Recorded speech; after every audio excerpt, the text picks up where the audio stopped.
Welcome to the Breeder's Brew, dog breeding podcast hosted by me, Isobel, the canine nutrition coach. And me, Sara, the canine family planner. Together, we'll be promoting responsible breeding by unpicking the minefield of breeding myths and methods for owners wishing to expand their whelping wisdom. Day 10.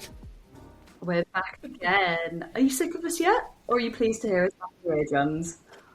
Like, guess who's back? Back again. Like Slim Shady style. Yeah, a million times less cool. But hey, we'll pretend that's not the case. What's our lesson? What are we discussing today, Isabel? Well... Or what have we experienced that we want to share? Well, following on from yesterday's episode that I shared about the fantastic journal and the reflection that I'm doing, one of the massive lessons I learnt this year was don't wait until something is broken to fix it. Because I feel that is the opposite of the motto which is peddled, which is, if it's not broke, don't fix it. Is like something I hear all the time. If it's not broke, don't fix it. If it's not broke, don't fix it. I feel people say it with everything when it comes to life. Relationships, friendships, plans, breeding logic. You know, if someone said, oh, I've bred this way for the last 30 years, so why would I change? If it's not broke, don't fix it. I've always used this stud dog and it's always been fine. Or, oh, I've never scanned and I've never had a problem, so I'm not going to change that method. And actually, I think it's a really stupid motto. I don't understand why people say it, and we've had some pretty big disasters when it comes to things that have been nearly broken, and the only reason it hasn't caused both of us in our businesses to come crashing down is because we have fixed stuff before they're broken. Which is hard, isn't it? Because you're like, sometimes you have to take a step back to take 2 steps forward. Taking that time out to go, oh, this isn't right and I should improve it before it totally falls over, which makes total sense, isn't it? That's why we have car service every year, why you have an MOT, because you just don't want stuff to suddenly fall off while you're driving and stop working. You don't want your brakes not to work at the really important time that you need them to work, which is pretty much all the time. So yeah, it's built into our life that we have these sort of periodical milestones that we have to do, and why would anything related to our dogs be any different? It's one of those, if you're proactive and you do it before it gets done to you, it will feel less painful or less traumatic, I imagine, anyway, at least. Yeah, and also it's done on your terms, and this is something I think is so important. You get to make the decision on, if you wait until something's broken, you have no choice but to fix it. And depending on how important that thing is to you, that might be your dog needing emergency vet care, you're going to go to the nearest, most available vet. They might not be the best, but they might well be the most expensive, for example. If your car breaks down and you desperately need to get it back on the road, you take it to the first mechanic that has any availability. Again, they might not be the best, they could be the most expensive. So you have luxury of choice taken out of your hands when you wait until something is broken to fix it. Yeah. Isabel, do you remember when I just got my car? I can only be trusted with a 4-wheel drive now, people, because I wrote off a car just before Christmas, actually, funny enough. And I was driving, I had gone out to do some emergency Christmas shopping, and I was driving back, not hurriedly, but at haste, because I had a client waiting for a dog service. And I saw this big puddle and I thought, do you know what? I know it's going to pull a bit, but I'll be okay. Guess what? It pulled bad style and I ended up spinning, hitting the barrier. And then I thought, oh, do you know what? I'll just kiss the barrier, it'd be fine. No, airbags fully deployed. And then I had to get over to the hard shoulder. And anyway, everyone behind me saw it happen. They stopped. I said, you know what? Lucky enough, the accident didn't involve anyone else apart from me, thankfully. And I kind of knew it was going to happen. I was an absolute moron. I don't know why I didn't go, there's a really big puddle there. Maybe you should slow down. I tried to predict what was going to happen and it didn't happen. It happened totally different. So now I can only be trusted. That was a front wheel drive car. So now I only drive 4-wheel drive cars because traction is obviously better. And also because... Sorry to jump in there, just because it's important. Just goes to show you can't always predict the outcome. You've been driving 20 years? Yeah. Every day for 20 years. all the weather conditions in a 2-wheel drive. You've gone through thousands of puddles, and in your mind, you thought you were going to know exactly how that panned out. It's no different to breeding. You could have had 20 litters, you could have been breeding for 20 years, and don't just assume because it's always gone one way, it's going to pan out. And I think this is just, unfortunately for you, the perfect example of that. Yeah. And yeah, it was. So I had to. Obviously, I was driving home. My client had to come and pick me up. Lucky enough, the people stopped and said, "No, honestly, get on with your day. Like, I'm fine. Like, the car obviously isn't fine, but I'm fine." I literally had a little blister on my thumb from the airbag. You can't see nothing when the airbag goes off. Just so you know, people, the dust that it kicks out is crazy. Anyway, then lucky enough, because I was quite near a police station, there's quite a major headquarters around the corner, a police car happened to just drive past, so they stopped. Obviously they breathalyzed me because it's Christmas, they're always on a crackdown over Christmas anyway. Obviously I was all fine, but then I was like, oh, what do I do? So I had my insurance come and recover the car, but then I was still stranded and I needed to get back. So thankfully my clients come and pick me up. So needless to say, I didn't charge them. They went to pay for the services. I said, honestly, no, the fact that you've got me to my house is more than what I needed. But I tell you that because that was a lesson in itself. But what happened more recently, Isobel, that I got a new car that was, again, 4-wheel drive, and woke up flat tyre. So I just went, this is me, my plan A. I've got one of those little, this is me trying to be prepared. I'll plug in my inflatable car. I don't know what those machines are called. The little tyre blowy up machines that you plug into your cigarette lighter. Yeah. I had to get to the hairdressers. I'll plug that in. That will blow up my flat tyre. If it's a little bit dodgy when I get to my destination, that's fine. I can re-blow it up again. And then, do you know what? Then I can sort out getting a new tyre because I needed to get to the hairdressers. I had an appointment. So I kind of thought I'd done a good job, that I'd half sorted the situation. So get to 3/4 towards my journey on a bypass, which is like a little mini motorway. And what's that smell, Sara? That smells like burning rubber. Could that be your tyre? Yes, that's your tyre. Oh, yes, the driving feels a bit wonky. So I pulled over into a slip road, which I had no choice but to. There was no hard shoulder. And obviously the traffic was still coming quite fast down that slip road. Put my hazards on, got out, looked at the tyre, absolutely shockingly disintegrated. So it was obviously more than a slow puncher that I had. Yeah. So guess what? Got another plan, Isabel. Let's phone up the RAC that I belong to. Phone up the RAC. So I'm on to plan B here. Phone up the RAC. Yeah, we're busy. They're always busy. We're busy. We'll be with you in about an hour and a half, 2 hours. I'm like, really? So guess what? Didn't make a hair appointment. Sat there for a ridiculously long amount of time. RAC guy turns up and he said, oh, do you know what? Yeah.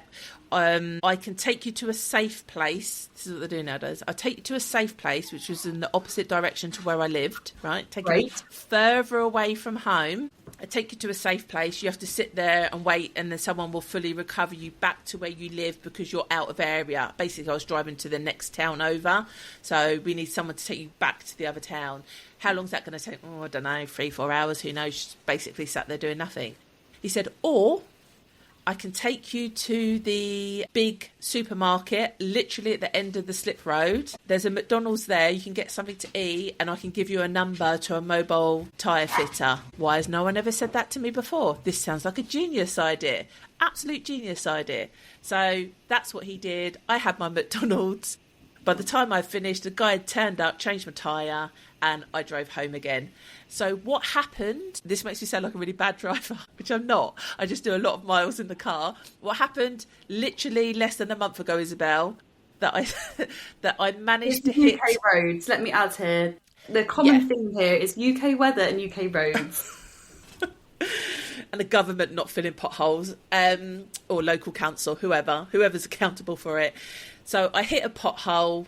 I was literally on hands-free to Isobel, and I was like, oh my God, Isobel, I've just hit a pothole. Oh, but I think I'm okay. No, it seems okay. Carried on driving through this little village, stopped at these temporary traffic lights, went to pull off. Whoop, whoop, whoop, whoop, whoop, whoop, whoop, whoop. I was like, that doesn't sound good. Pulled over straight away. Guess what? Front tyre as flat as a pancake. Literally did me in. So I'd learnt my lesson this time, hadn't I? I thought, do you know what? Don't even need to call the RAC. I'm just going to look at local tyre fitters, give them a call and see what we come up with. It's the typical get 3 quotes, as we do in life. I'm not sure I've listened to a podcast that you shouldn't do that, but that's for another day. Thankfully, they all seem to go to some national number. They want to charge you crazy money. It's like £400 to come out, and it'd take about an hour. And guess what? I've got pups at home that need feeding. Oh no, this is a nightmare. So the third number that I tried, and the guy was absolutely amazing. He was like, oh, do you know what? That's not... lucky enough, you and anyone that drives a Range Rover have really annoying tyre sizes, and it's not what we've got on the shelf, but let me check my stockist and I'll get back to you. He turned up in an hour, fixed it, a quarter of the price as everybody else. I left him a glowing 5-star review. I said he was my angel in a high vis. That's what I called him, because he was. And all the puppies were still alive when I got home. They weren't baby, but they were young enough. So... even when I thought I had little plans, like I had my little inflating tyre thing. I belonged to the RAC. I even now learnt a new lesson of mobile tyre fitter. Don't even worry about the RAC. Yet that I still had to ring 3 different numbers. So I cannot believe how much foresight you need nowadays for potentially avoid an issue. Now, obviously, most people probably don't even break down and do a tyre once, and I've managed to do it twice in a very short amount of time. But I think at least I learnt my lesson, because I didn't phone up the RAC. I didn't sit there and wait a crazy amount of hours to get towed to further away than where I actually lived, and all that kind of drama. So I think there's a lesson there. Obviously, I didn't actually fix anything because I didn't know it was broken technically. That is true. But nonetheless, you had like an action plan for how you're going to deal with it. And I think that's where most people go wrong, is the don't fix it unless it's broke mentality. Is you wait for it to break, then you've got to figure out your plan. Whereas although yours wasn't broken, you still had your plan of, if this does unfold, I can do this, this, this or this, which is so important. And takes time. It's exactly the same with breeding. I mean, we actually went through this in a spotlight session this year, didn't we, Sara?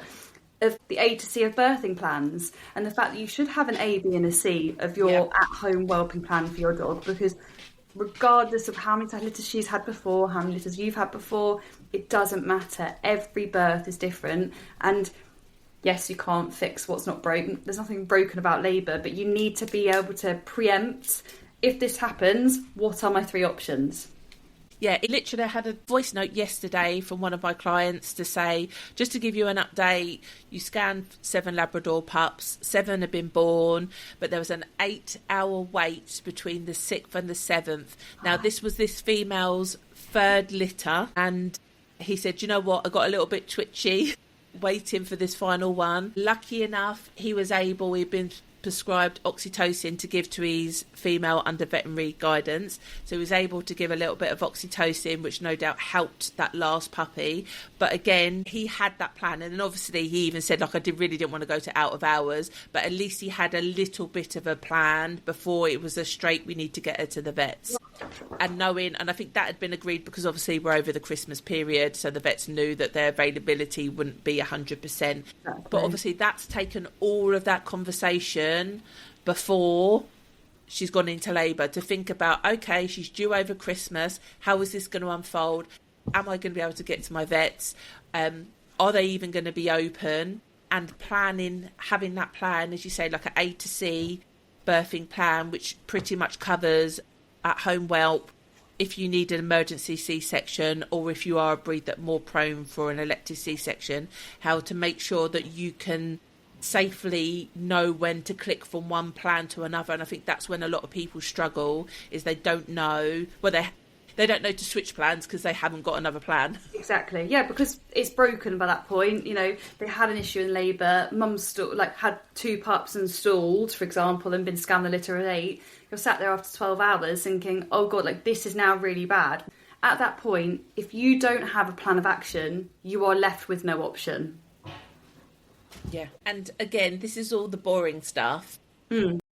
Well, it isn't boring because sometimes by planning saves you a shed loads of money, and no one wants to spend money unnecessarily. So even from that exercise alone, planning and having an idea of what things are going to cost make a massive difference. Sometimes you don't want to plan because it might feel a bit like impending doom. Yes. Like that you're willing for something negative to happen.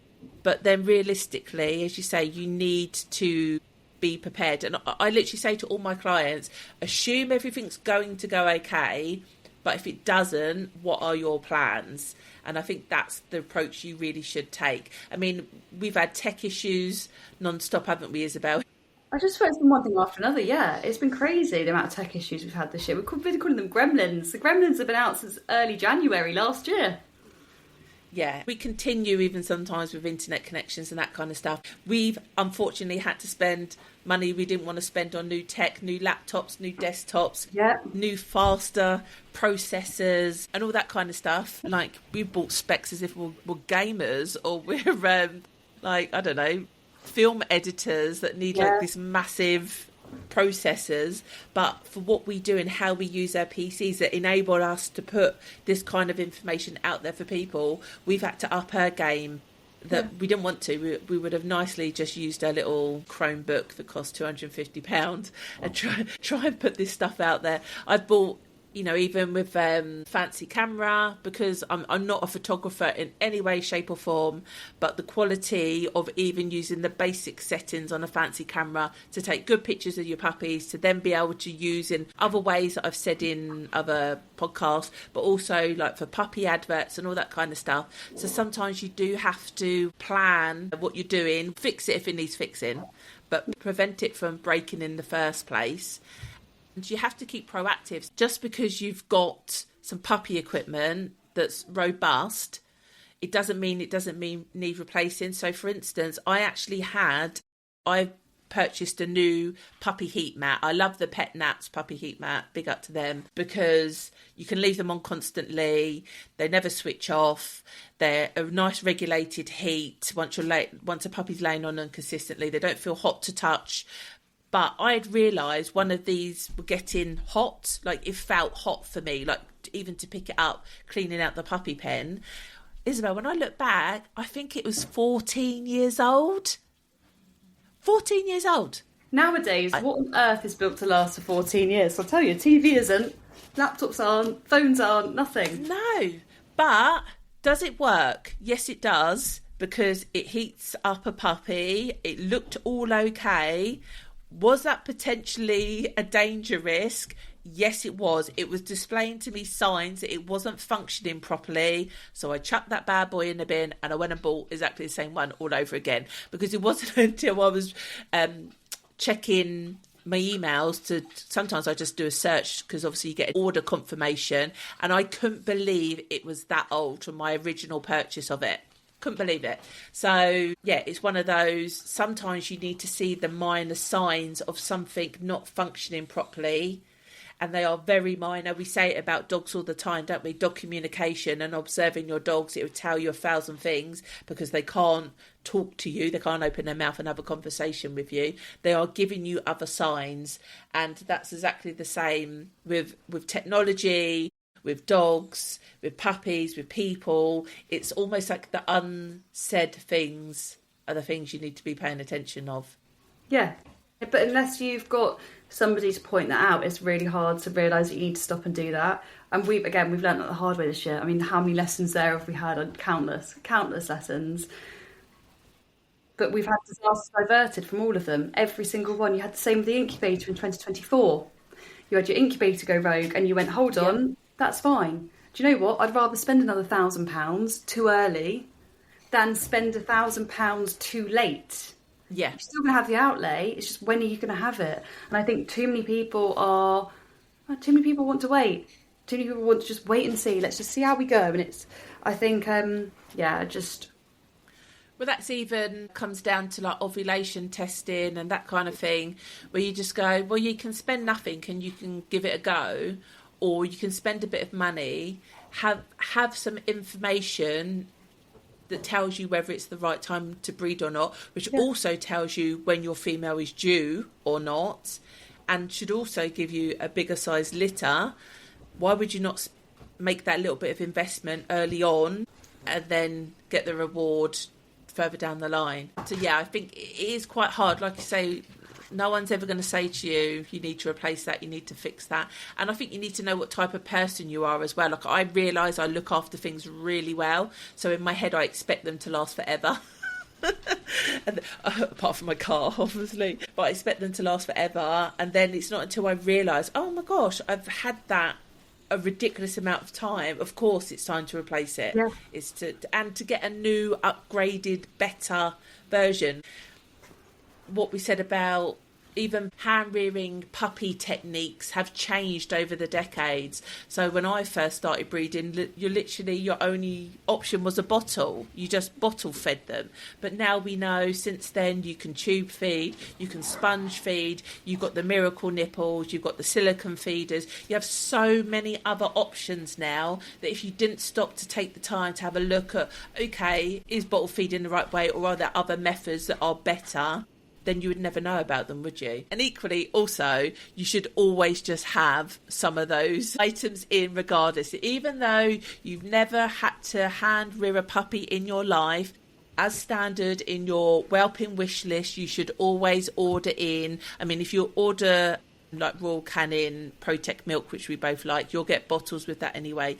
But you should always have tube feeding equipment in the components of that, or the sponge feeding, or a miracle nipple. I would have one of everything in, and hope that you never need it. Like we said, not to be all doom and gloom. You have it there. It's no different to that break in a case of emergency. To me, that's exactly that scenario.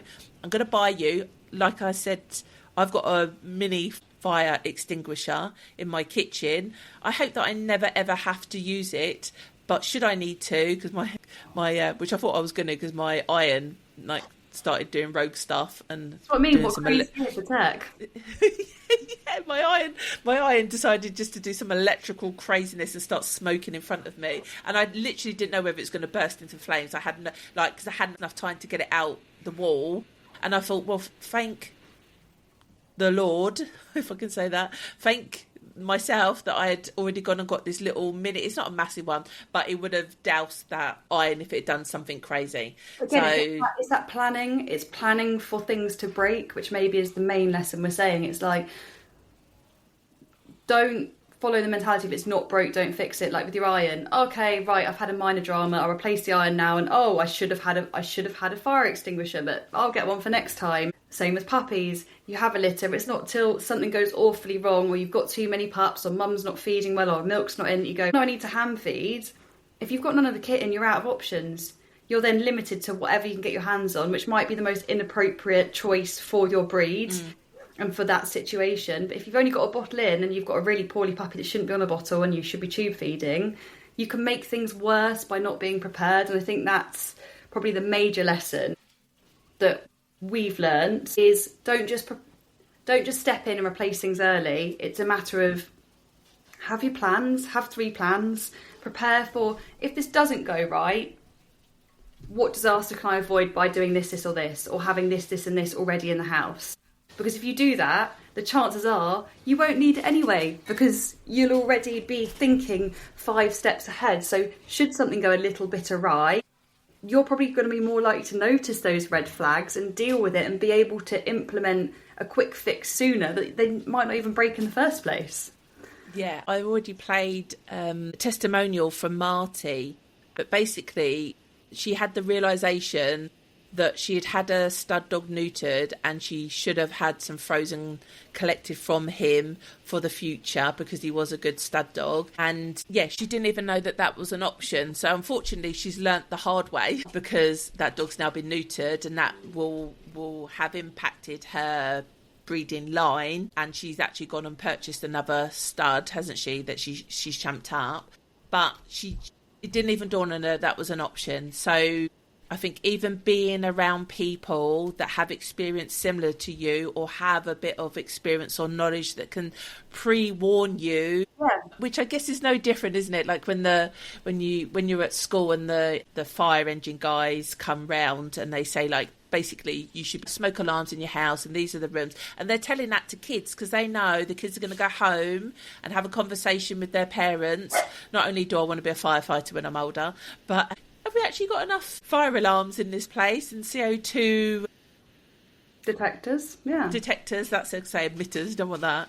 So I just think also being around people, sometimes you don't have the foresight to pre-plan that might break for you. Yeah. But someone else on the outside looking in can go, do you know what, I've been in that situation, this is what's happened to me, or you're talking to me a certain way and are you aware of X, Y and Z, which is another reason why the Brew Crew Support Club is so epic, because that's what we do for people inside of there. We sort of shine a light on something and we want you to be pre-warned about a potential problem for you to take an educated decision of what you need to do next. And if that means preventing something breaking, then that's the way to go. Absolutely. So hopefully that's another great reflective episode for you guys to take away and maybe put some actions into place for your own house, life, breeding plans and get more prepared, ready for 2026. Yeah, I know you're already thinking, I need a fire extinguisher. I do think I need to actually that's what I'm taking away from this is actually I need to check my fire alarms because I haven't in as long as I can remember. The first thing I'm taking away from this. The next thing I'm taking away from this is fire extinguishers. However, if you had litter plans, I'm sure there's a lot of other things you can take away from it, such as get your tips in. If you've got stud boys, think about having them frozen. All of these little things you can do. There's just a lot of things you can learn from other breeders that have walked in your steps before you. Yeah, I think maybe it's not always a case of something breaking. It lost opportunity could also be like have that feeling of something's broken, that you've lost the opportunity. So yeah, we hope we've given you some food for thought, and you don't think I'm a terribly bad driver, because honestly I'm not. I'm safe as houses. I just got a lot of miles under me. That's all I can say. But right, driving home for Christmas, not with Sara. That would be crazy. But yeah, I think we've left you enough stuff to ponder and consider, and maybe even if you just did 2 things that you think, right, how can I prevent that being a problem before it actually becomes a problem. And the thing is, you probably know what it possibly could be. When somebody worries, it's because they're pacifying themselves, so they know they should be doing something, and rather than doing the thing, they're worrying about doing the thing. So if you're worrying about something, that's your early warning system shouting in your brain that there is a potential problem coming, so do something about it. Yes, 1,000%. If you don't know what to do, then you need to join the support club. We're here for you. That's the crux of this. If there is something that's bugging you, or you don't know what you should be watching out for, and you don't know what problems there are to come at all, or you're feeling overwhelmed, don't worry. That is the exact reason why we do what we do, because we enjoy helping others and helping you have a better puppy experience. So we're here when you need us, waiting for you at whelpingworld.com/support club. We're here to help. Right, we'll see you tomorrow. Yeah, see you tomorrow, penultimate episode. See you there. Bye.